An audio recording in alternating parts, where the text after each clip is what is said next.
Olá, eu sou Roberta Lemos, mãe de duas e tento colocar ordem nessa bagunça que a Júlia Obadia faz. E eu sou a Júlia Obadia, pediatra, mãe de 3 e a responsável pela bagunça de todo dia.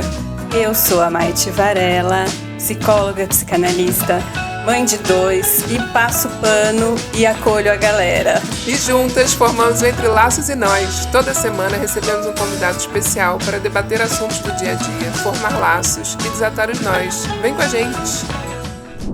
Oi, gente, tô aqui, eu, Júlia, Roberta Lemos e Maite. A gente convidou a doutora Maria Virgínia, ginecologista e obstetra, para conversar com a gente sobre um assunto super bacana e muito pouco falado, que é a infertilidade.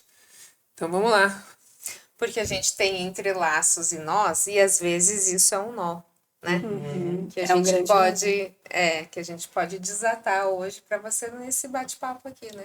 Nossa, eu achei muito legal quando a Júlia, né, pegou esse tema, porque acaba que ele é um assunto um pouco tabu, né? Porque entende-se assim da maternidade como um destino, né, da mulher, né? Então, quando a gente já é criança lá, né, já dão uma boneca pra gente, então é uma coisa assim meio introjetada, né? O único caminho, né? Socialmente, né? Então é introjetado e muitas pessoas, a maioria delas, não vão fazer reflexões sobre esse tema. E aí acaba que, né, aquele negócio, né? Você nasce, cresce, casa, assim, como se fosse uma sequência previsível e que isso vai acontecer. E Aula de biologia, né? Exatamente. Cresce, se reproduz e Exatamente, né? Então, como isso no universo feminino é uma questão que sempre foi assim, né, para a maioria das pessoas. Quando a mulher ela se depara com a questão da infertilidade, é um baque, né? E é um nó. E como, na verdade, a sociedade ela é mais fértil do que infértil, então a gente estima que 15%, mais ou menos, é 1 em cada 6, parece que é muito, assim, 1 em cada 6, mas isso em porcentagem dá mais ou menos de 15% a 17% das pessoas vão ter alguma questão com a fertilidade. Então, como é um desvio de rota e é uma coisa que parece um destino, quando a mulher ela se depara, né, o casal ele se depara com essa situação, é um nó, assim, que pode ser bem complicado. E eu acho que daí precisa muito de uma ajuda, né? Sei que a gente está falando da infertilidade em termos de comportamento, precisa muito de uma ajuda e de um apoio psicológico nesse momento, né? Porque é exatamente o que a Maria Virgínia falou. Era quase que é obrigatório você ser mãe, né? Exatamente. É quase que você... E qualquer patologia você tem a fase da revolta, né? Porque eu. E parece que você começa a ver todo mundo engravidando e você não consegue, e fora que as pessoas cobram, né? Porque você casa e as pessoas ficam, e o filho? E aí tem fim, né? é um sofrimento pra Mas você. eu te falo, Julia, até antes, sabe? Porque eu tô com uma de 18 anos. Ela teve um problema hormonal sério e tal. E ela falou, só falta de falar que eu não vou poder ter filho. É porque é uma cobrança desde cedo. Foi isso que eu te falei. Eu, desde pequenininha... Não, mas você queria. Eu queria. Então, só que aí, se eu não conseguisse, eu ia precisar desatar esse nó, mas eu já tinha na minha cabeça que eu ia ter de algum jeito. Mas porque eu poderia ter por vias naturais ou não, ou não biológicas. Tem assim. gente que vai no caminho compulsório. Alguém empurrou e só vai. Não, mas pensa, assim, a né? pessoa que eu imagino que sofre com infertilidade, genuinamente, porque você... É muito difícil, né? Você ter que administrar o real do imaginário. Então, no imaginário, eu ia ter... Na verdade, a hora que eu imagino que você seja infértil, você tem que enterrar os seus sonhos, assim, as suas expectativas. Sim. E deve ser muito difícil você abrir mão e aceitar que essa é a via de fato.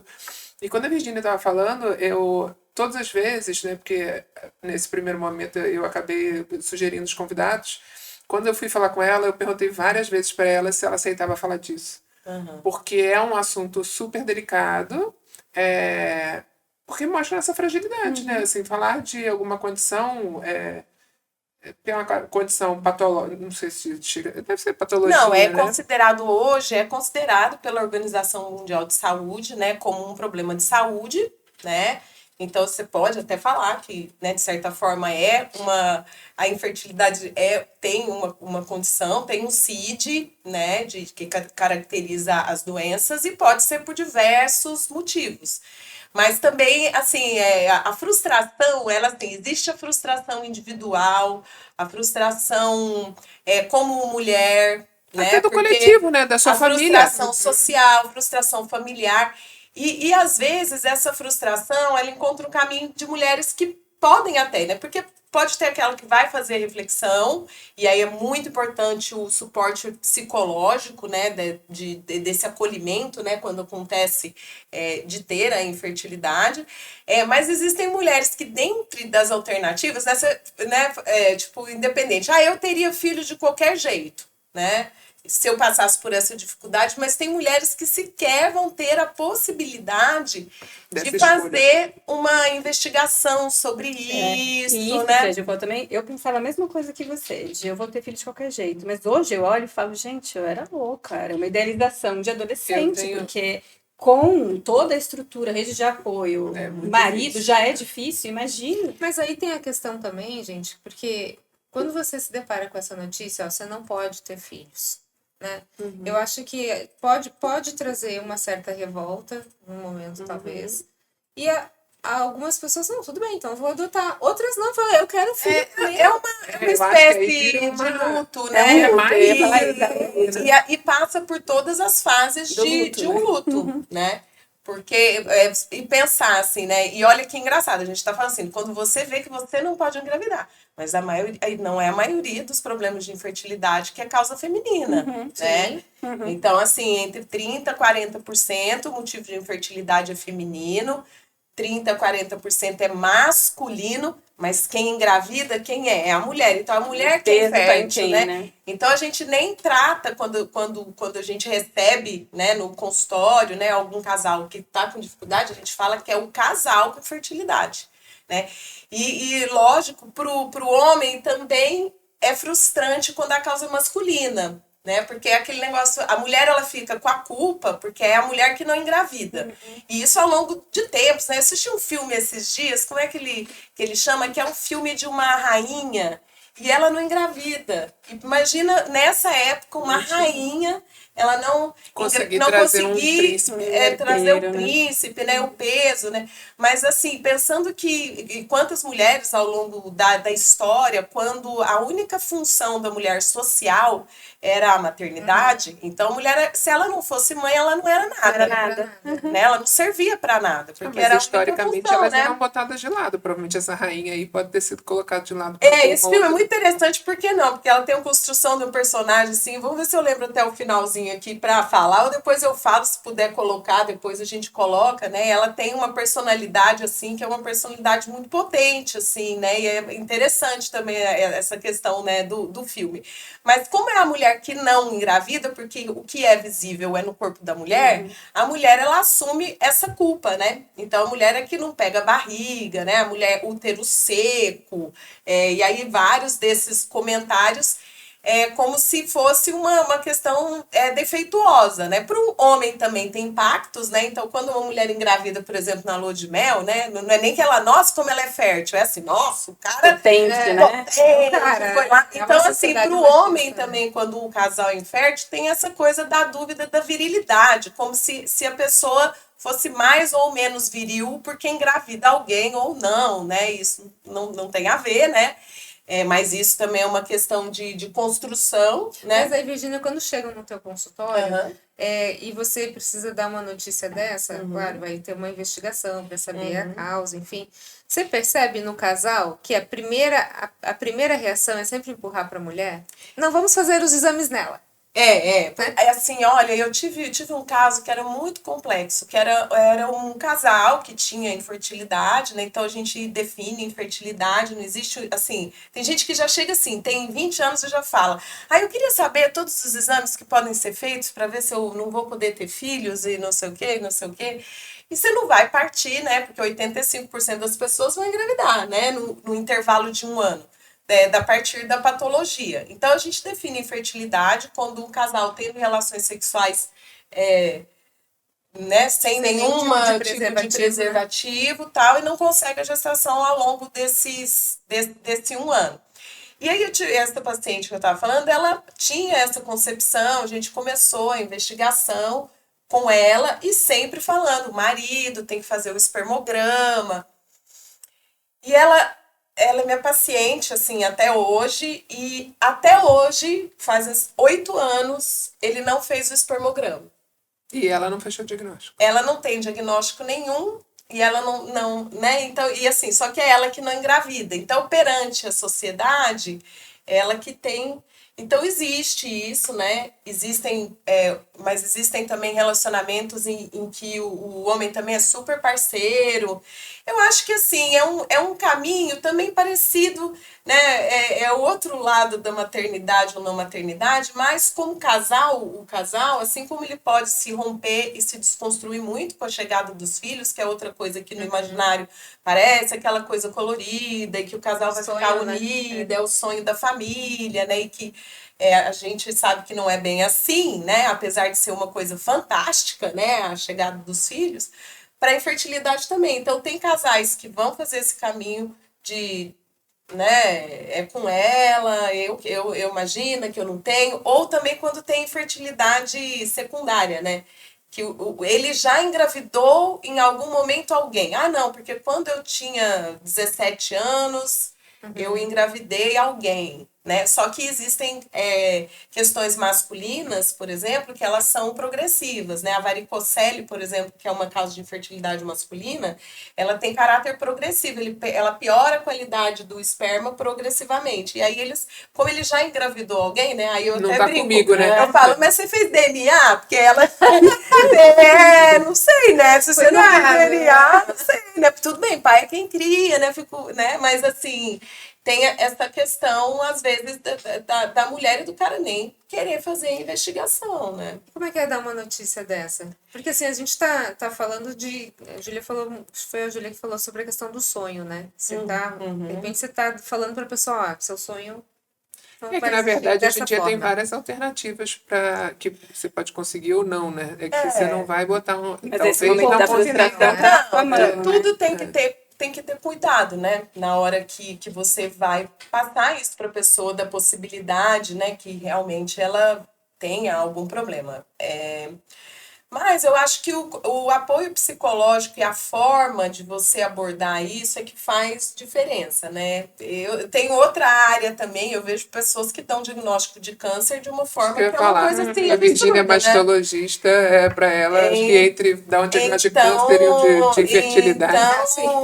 Mas assim, pode ser vivenciado como uma outra doença qualquer, né? Esse sentimento. Então, assim, você tem que sentir muito, e é muito importante também falar sobre o suporte psicológico durante esse período, né? E aí as pessoas também que aí entra num outro cenário tabu.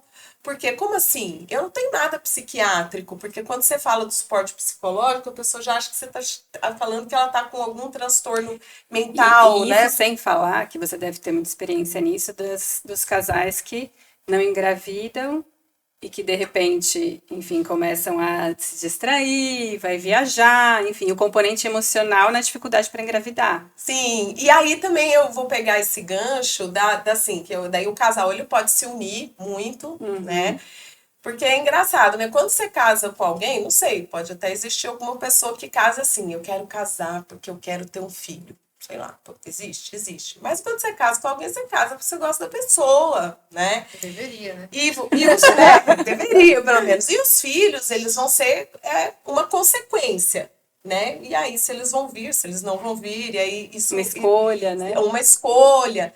Mas eu acho ainda assim, no universo, assim, da obstetrícia, né? A maioria das pessoas só fazem reflexão real mesmo sobre filho diante da dificuldade de tê-los, né? Porque quando você não tem, é muito essa coisa, eu vejo que é introjetada, e às vezes é um baque, porque a pessoa tem uma expectativa e é outro.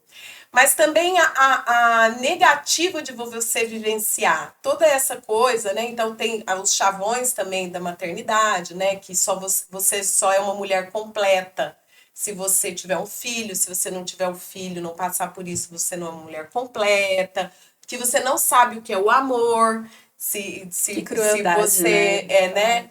e um sentimento de culpa, de frustração. Eu imagino até hoje em dia, porque você se permite ser mãe mais velha, né? Porque eu imagino, não sei, então, você sabe dizer se aumentou o nível de infertilidade? Isso, não é que aumentou. O que acontece é que, como tem um comportamento social diferente, as mulheres engravidam mais tardiamente, né? Se a gente fosse falar assim, então a gente está falando muito da esfera da patologia, né? Da doença, o homem isso, a mulher isso. Então tem várias doenças que a gente investiga quando nesse um ano, né? E a gente começa a investigação um pouquinho mais cedo, quando a mulher já tem 35 anos. Justamente porque um fator isolado, independente de você ter ou não patologia, que pode prejudicar a gravidez, né, a chance de gravidez, é a idade. Então, ao longo, né, da vida, a chance mensal de gravidez, parece que é uma coisa assim, né? É fácil. Assim, né? Mas a chance mensal é em torno de 20%. Né? Então, assim, não é uma coisa assim que é. E ao longo desse ano vão ser esses 85%. Depois dos 35 anos, então, tem um gráfico assim que é muito interessante e a gente vê bem notada a relação da idade com a fertilidade. Então, ela vem mais ou menos esses 20% por mês, assim, vamos falar, né? Mulher 20 ali, 30 anos, aí já dá uns 18. Aí 35 anos a porcentagem, mas daí depois dos 35 despenca, né? Despenca, e aí ao redor, né, depois dos 40 anos ainda existe possibilidade, né, não é zero a possibilidade, mas ela... Exatamente, tem algumas também assim que nem querem, não acham que engravida e acham que é menopausa. E a menopausa tem nome, né? Chama lá, chega lá o nome, fica mamando, sobrenome da menopausa.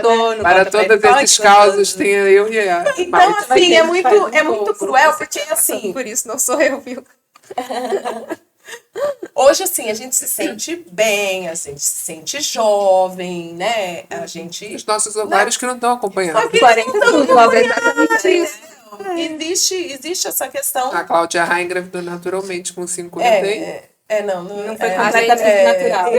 Peraí, com duas médicas aqui, uma psicóloga, quero dizer pra vocês que eu discordo de... Você acha que eu tô brincando, Mas ela disse que sim. Né? E assim, falam que a primeira questão assim que revolucionou, né, a questão da mulher socialmente, né, foram os anticoncepcionais, né? Você pegar uma mulher, né, da década de 60, por exemplo, ela ia ter lá o destino biológico, e mesmo que fosse uma família, né, que não quisesse ser uma família numerosa, ela não tinha métodos para evitar, né? E também casava muito cedo, e é isso. Então, quando a mulher ela teve a anticoncepção, ela pôde fazer escolhas, né? Quem ainda quer ter uma família numerosa, ótimo. Eu acho que não deve existir essa crítica também, porque cada pessoa vai saber de si, e isso vão ser levados em consideração aspectos culturais, religiosos, sociais, familiares, né, uma coisa complexa. E aí eles falam que a segunda parte que vai revolucionar a questão da mulher é o congelamento de óvulos, né?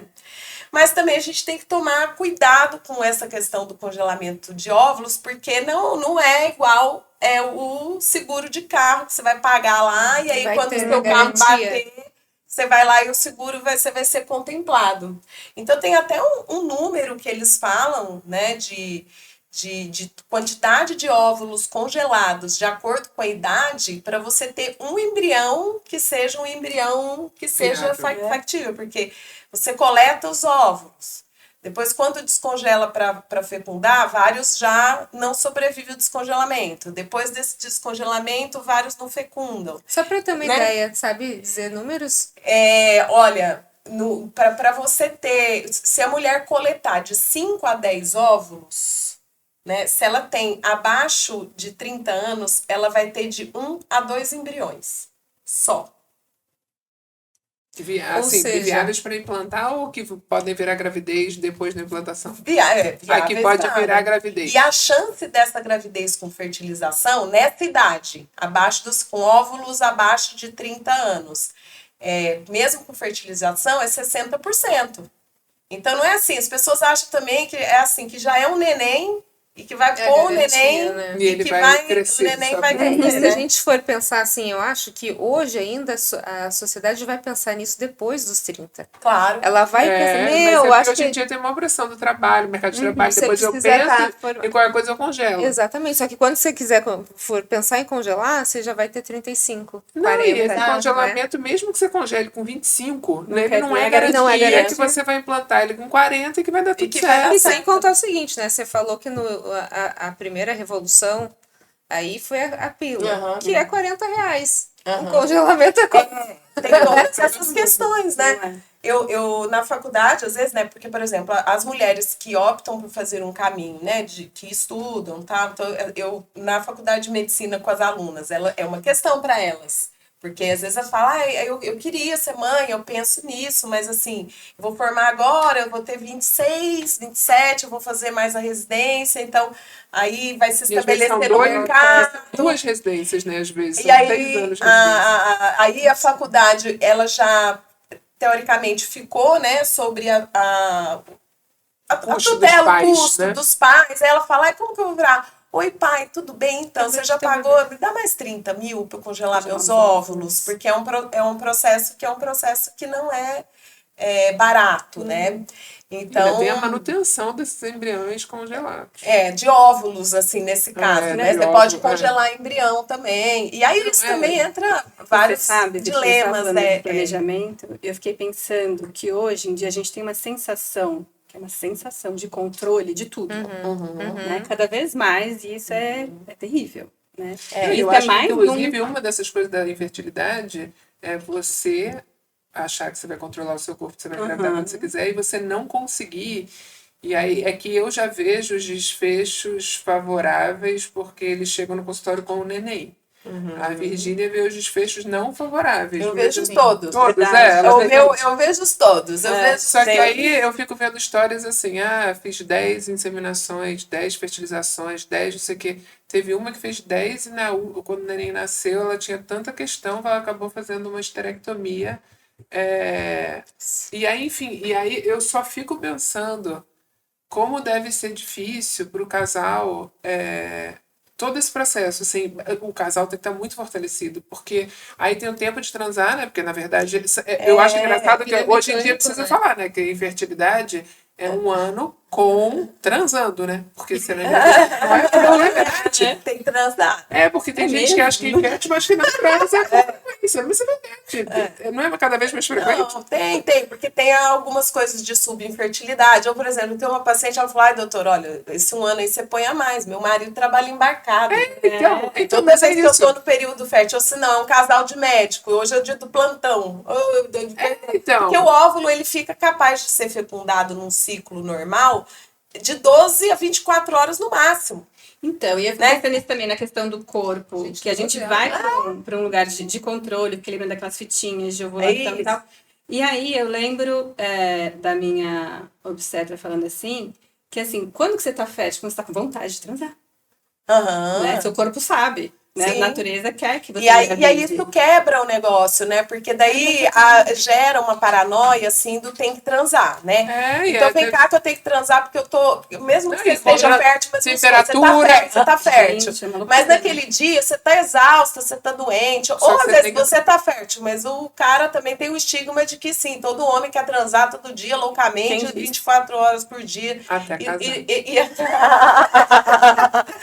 E a praia tá sempre ali. E não é bem assim, né, que as coisas acontecem. Então tem esses desencontros também. E aí vira uma obsessão, né? Porque daí você é o controle da temperatura, é o controle do ciclo, é o controle da ovulação. Controle, e aí um monte de gente falando. E aí até é legal falar de mitos assim que não adianta nada esse negócio. Fala. Aí, tem que pôr o telefone. Aí, ó. Bota o telefone no lugar nenhum. Tem um novo mito aqui, entendeu? Onde tá o telefone? Então, em lugar nenhum. Então tem que pôr um travesseiro embaixo, porque o bumbum tem que ficar mais pra cima. Ou que depois que tem a relação sexual, tem que pôr a perna pra cima. Tudo mito. Ou senão não pode sair, não pode fazer xixi como se o negócio fosse escorrer, né? Pela a chance se vai, né? E não é isso. Ou também outra coisa muito cruel, que eu acho que culpabiliza muito a mulher, que é a Pra questão assim, né? Ai, é porque você está muito estressada. Ai, é porque você tem que viajar. Ai, porque você tá comendo muito errado. Tem que Porque estar com a vitamina E em dia. Tem foi que ter o uma vacina do chuchu, super eu vi um bebê. trabalho do chuchu. É lógico que os hábitos, né, em tudo, né, desde hipertensão, na gravidez, na infertilidade, eles são responsáveis por ajudar. Então, assim, a quem tá realmente obesa ou muito magra, mas não é assim. Tem mulher que fica obcecada e aí corta tudo, não como. E aí ela vai ficar nessa tentativa, além dessa questão do estresse, de ver o controle, de ver a fitinha. Aí eu não bebo mais, não, nem uma taça de vinho, não tomo, não pode álcool não pode. É lógico, a pessoa que é um alcoólatra, isso vai ter um impacto na fertilidade, né? Ai, não vou comer mais chocolate, porque o açúcar. Então, a pessoa para de viver a vida dela de uma forma. Ela é uma pessoa saudável, para de ter prazeres na vida. E por quê? Porque parece que vira uma missão, né? Também e a engravidar, culpa né? dela não estar conseguindo, né, engravidar, ou às vezes engravida e tem a perda gestacional, que também é uma outra questão, né, que está em volta disso. Tudo se refere ao comportamento. E quando a gente vai ver essas causas de comportamento, né, se não fosse assim, como que 85% da população geral não são atletas que cortaram o glúten, a lactose, o açúcar, o álcool, não são essas pessoas que engravidam, que ordinariamente engravidam, né? Então aí a mulher fica, como que é um processo que ordinariamente todo mundo consegue, menos eu, e aí isso gera uma frustração e uma culpa, né? Deve ser porque eu tô fazendo alguma coisa errada. E ela começa a fazer tudo certo E mesmo e assim, mesmo assim não engravida, né? E as pessoas falando. Então, assim, essa questão do comportamento é importante, mas não tem que parar de fazer tudo que te dá prazer na vida. Isso não vai aumentar a chance, né, de engravidar. Essa da perna para cima é muito comum. Se o útero é retrovertido também, então aí começa. A posição também não. Então, na posição X ou na posição Y também não tem a ver com essa questão. Então, a gente vê que, assim, quando não acontece, já tem objetivamente o problema, mas vem essas subjetividades que pioram, né, a questão e perpassa pelo comportamento. As clínicas de reprodução também são muito cruéis, eu acho, né? Se depois faz uma pesquisa negócio, né? dos slogans, né? Então, assim, clínica não sei o quê, a sua nova vida. Só não consegue quem não tenta. E aí fica parecendo assim, né? Que, tipo, essa que pra mim, tentou 10 mas pra mim vezes, é né? assim, até quando, né? Até O quando limite, você né? tenta, qual que é o limite da saúde mental de quem tenta?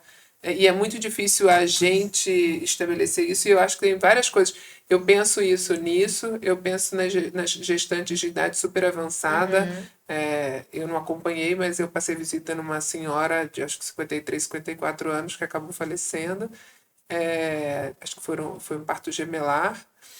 E aí, é que assim, eu tenho pacientes mais velhas que optaram por ter filho, e elas aparentemente são super jovens, saudáveis e para cima. E essa hora que eu passei visita, imagina uma gestação de gemelar na pessoa de 50 e não sei quantos Gente, anos. sem condição. E aí eu olhei para a cara dela, assim, eu não sabia, né? Porque às vezes está acompanhada de avó. E eu voltei para. Ela ainda nem tinha acontecido nada, isso foi uma evolução dias depois. E eu voltei para casa pensando, gente, até onde é o nosso limite como médico, né? Até onde. Na Qual que é o Índia, limite da brincadeira de Deus?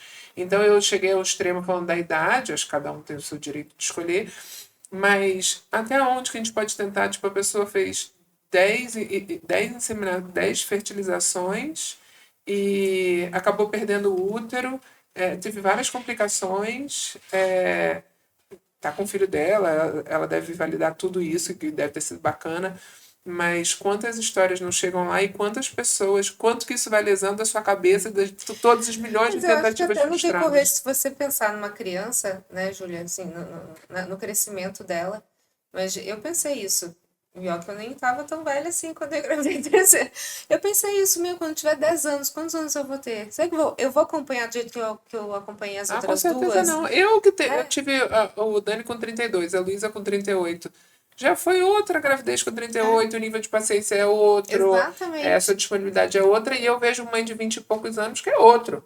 Porque, enfim. Virgínia, tá no final de verdade, porque eu tenho a função aqui de encerrar o negócio, Nossa, sabe? tanta coisa pra falar. Coisa... Um recado para as pessoas, assim, e aí a gente está falando em relação a comportamento mesmo, né? Se você recebe uma notícia dessa ou se você se deparou com esse problema aí, você não tem hoje condições de ser mãe de forma natural.